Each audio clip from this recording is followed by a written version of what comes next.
आज हम बनाने वाले हैं super tasty paneer paratha role.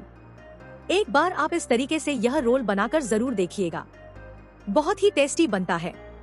बच्चों को तो यह बहुत पसंद आएगा। आप इसे लंच या डिनर किसी में भी बना सकते हैं। तो चलिए शुरू करते हैं बनाना। इसके लिए मैंने लिया है 1 कप मैदा और 1 कप गेहूं का आटा। आप चाहे तो दोनों कप मैदा या फिर दोनों कप गेहूं का आटा भी ले सकते हैं। अब आटे में डालेंगे 1 छोटा चम्मच नमक, 1 चम्मच चीनी और 2 चम्मच घी। घी की जगह आप तेल का भी इस्तेमाल कर सकते हैं।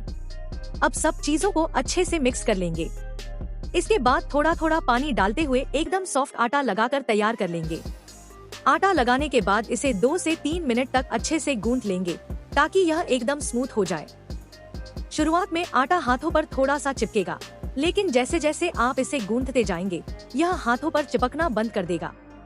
तो यह लीजिए, हमारा आटा तैयार है। अब इसके ऊपर थोड़ा सा तेल लगा दीजिए और इसे लगभग 1 घंटे के लिए रेस्ट पर रख दीजिए। अगर आपके पास समय कम है तो कम से कम आधे घंटे के लिए जरूर रखिएगा। अब हम तैयार करेंगे पनीर के लिए एक स्वादिष्ट मैरिनेशन। इसके लिए एक बाउल में 2 बड़े चम्मच सरसों का तेल लेंगे। अब इसमें डालेंगे 1 बड़ा चम्मच कश्मीरी लाल मिर्च पाउडर। सबसे पहले तेल और मिर्च को अच्छे से मिक्स कर लेंगे। इससे हमारे मैरिनेशन का कलर बहुत बढ़िया आएगा। अब इसमें डालेंगे 1/4 छोटा चम्मच काला नमक, 1 छोटा चम्मच साधारण नमक, 1 छोटा चम्मच गरम मसाला, 1 बड़ा चम्मच अदरक लहसुन का पेस्ट और आधे नींबू का रस, यानी लगभग 1 छोटा चम्मच नींबू का रस। अब इसमें डालेंगे लगभग 100 ग्राम गाढ़ा दही। ध्यान रखिएगा, दही पतला नहीं होना चाहिए। अब सारी चीजों को अच्छे से मिक्स कर लेंगे। फ्रेंड्स, देखा आपने, मैंने इसमें बहुत ही कम मसालों का इस्तेमाल किया है। इसमें बहुत तरह तरह के मसालों की बिल्कुल भी जरूरत नहीं होती। तो यह लीजिए, हमने सारी चीजों को अच्छे से मिक्स कर लिया है। ध्यान रखिएगा कि दही में किसी भी तरह के लम्प्स नहीं रहने चाहिए। अब हमने यहाँ पर लगभग 300 ग्राम पनीर को छोटे छोटे टुकड़ों में काट कर लिया है। अब पनीर को इस मैरिनेशन में डालकर अच्छे से मिक्स कर लेंगे। फ्रेंड्स, इसमें बहुत ही बढ़िया खुशबू आ रही है। तो यह लीजिए, हमारा पनीर अच्छे से मैरिनेट हो गया है। अब एक पैन में लगभग 1 चम्मच सरसों का तेल डालकर अच्छे से फैला लेंगे। इसके बाद सारा मैरिनेट किया हुआ पनीर पैन में डाल देंगे। यहाँ फ्लेम आपको हाई रखनी है। हमें हाई फ्लेम पर पनीर का जो एक्स्ट्रा मॉइस्चर या पानी है उसे सुखाना है। इसलिए फ्लेम को मीडियम या लो बिल्कुल नहीं करना है। हाई फ्लेम पर ही इसे पकाइए। तो यह देखिए, सिर्फ 2 से 3 मिनट में पनीर का सारा मॉइस्चर सूख गया है। अब इसमें डालेंगे आधा कप स्लाइस में कटा हुआ प्याज, आधा कप शिमला मिर्च और आधा कप टमाटर। टमाटर के बीज मैंने पहले ही निकाल दिए हैं। अब इसके ऊपर थोड़ा सा नमक डालेंगे और हाई फ्लेम पर लगभग 1 से 1.5 मिनट तक सब्जियों को पनीर के साथ फ्राई कर लेंगे। ध्यान रखिएगा, सब्जियों को ज्यादा सॉफ्ट नहीं करना है, बस हल्का सा फ्राई करना है। तो यह लीजिए, मैंने सब्जियों को लगभग 1.5 मिनट तक फ्राई कर लिया है और हमारी टेस्टी पनीर स्टफिंग तैयार है। अब फ्रेंड्स, इसमें मैं एक स्टेप और करने वाली हूँ। हालांकि यह बिल्कुल ऑप्शनल है, आप चाहें तो इसे स्किप कर सकते हैं। अब गैस की फ्लेम बंद कर देंगे और स्टफिंग के बीच में थोड़ी सी जगह बना लेंगे। बीच में एक छोटा सा बाउल रखेंगे। मैंने एक कोयले के टुकड़े को गैस पर अच्छे से गर्म कर लिया है। अगर आपके पास कोयला नहीं है तो आप दालचीनी का एक टुकड़ा भी इस्तेमाल कर सकते हैं। अब गर्म कोयले पर थोड़ा सा घी डालेंगे और तुरंत पैन को ढक देंगे। इसे 2 से 3 मिनट तक ऐसे ही रहने दीजिए। फ्रेंड्स, इससे हमारी स्टफिंग में बहुत ही बढ़िया स्मोकी फ्लेवर आ जाएगा।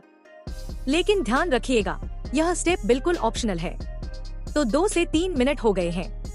अब बाउल को हटा देंगे और हमारी स्टफिंग बनकर तैयार है। अब इसे थोड़ा ठंडा होने के लिए रख दीजिए। इधर हमारा आटा भी अच्छे से सेट हो गया है। चपाती की लोई से थोड़ी बड़ी लोई लेनी है। मैंने इससे कुल 6 पीस तैयार कर लिए हैं। अब एक लोई लीजिए और बाकी लोइयों को ढककर रख दीजिए ताकि वे सूखे नहीं।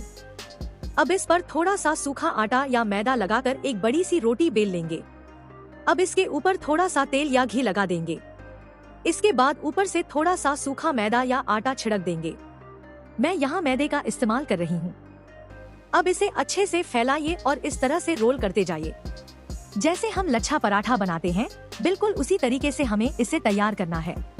इसे थोड़ा सा लंबा कर लीजिए ताकि इसमें ज्यादा लच्छे बन सके। अब इसे गोल गोल घुमाते हुए इस तरीके से टाइटली पैक कर लीजिए। जैसे मैं आपको वीडियो में दिखा रही हूँ, वैसे ही आपको इसे अच्छे से टाइट पैक करना है।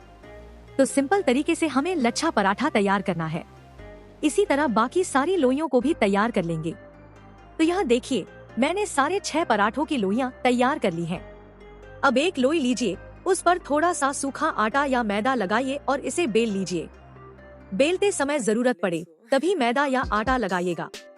कोशिश कीजिए कि कम से कम सूखे आटे का इस्तेमाल हो। तो यह लीजिए, हमने एक पराठा बेलकर तैयार कर लिया है। इसी तरह सारे पराठे बेल लेंगे। अब इन्हें मीडियम गर्म तवे पर डाल देंगे और फ्लेम को मीडियम रखते हुए थोड़ा सा सिकने देंगे। जब एक साइड से हल्का सा सिक जाए तो पलटकर दूसरी साइड से भी थोड़ा सा सेक लेंगे। अब दोनों साइड पर तेल या घी लगाकर अच्छे से सेक लीजिए। जैसे हम बाकी पराठे सेकते हैं, बिल्कुल उसी तरह इन पराठों को भी सेकना है, हल्का हल्का प्रेस करते हुए। दोनों साइड से सुनहरा और बढ़िया सा सेक लीजिए। तो यह लीजिए, हमारा पहला पराठा बनकर तैयार है। इसी तरीके से दूसरा पराठा भी तवे पर डालेंगे और सारे पराठे बनाकर तैयार कर लेंगे। फ्रेंड्स, अगर आप इसे पूरी तरह हेल्दी बनाना चाहते हैं तो इसमें सिर्फ गेहूं के आटे का इस्तेमाल कीजिए। तो चलिए अब बनाते हैं हमारा super tasty paneer paratha roll. सबसे पहले पराठे के ऊपर अच्छी मात्रा में पनीर की स्टफिंग रखेंगे। स्टफिंग थोड़ी भरकर रखिएगा, तभी खाने में ज्यादा मजा आएगा। अब इसके ऊपर स्लाइस में कटा हुआ प्याज डालेंगे। स्टफिंग में आप अपने हिसाब से कोई भी वेरिएशन कर सकते हैं। अब इसके ऊपर बारीक कटी हुई हरी मिर्च डालेंगे। मैंने यहाँ कम तीखी वाली हरी मिर्च का इस्तेमाल किया है। अब ऊपर से थोड़ा सा चाट मसाला डालेंगे और नींबू का रस डाल देंगे। इससे हमारी स्टफिंग एकदम चटपटी और टेस्टी बन जाएगी। अब इसके ऊपर डालेंगे ग्रीन चिली सॉस। अगर आप चाहें तो इसकी जगह धनिया पुदीना की चटनी भी डाल सकते हैं। अब थोड़ा सा टोमेटो केचप डालेंगे। केचप की मात्रा आप अपने स्वाद के अनुसार कम या ज्यादा कर सकते हैं। और अब मैं इसके ऊपर बर्गर मेयोनीज लगा रही हूँ। आप चाहें तो साधारण व्हाइट मेयोनीज का भी इस्तेमाल कर सकते हैं। और यह देखिए, कितना सुंदर और टेस्टी लग रहा है, एकदम स्ट्रीट स्टाइल पनीर रोल। अब इसके नीचे बटर पेपर लगाइए ताकि इसे खाने में आसानी हो। दोनों साइड से इस तरह रोल कर दीजिए और बटर पेपर से अच्छे से पैक कर दीजिए। तो तैयार है हमारा सुपर टेस्टी, चटपटा और मजेदार पनीर पराठा रोल। इसे गर्मागर्म सर्व कीजिए और एंजॉय कीजिए।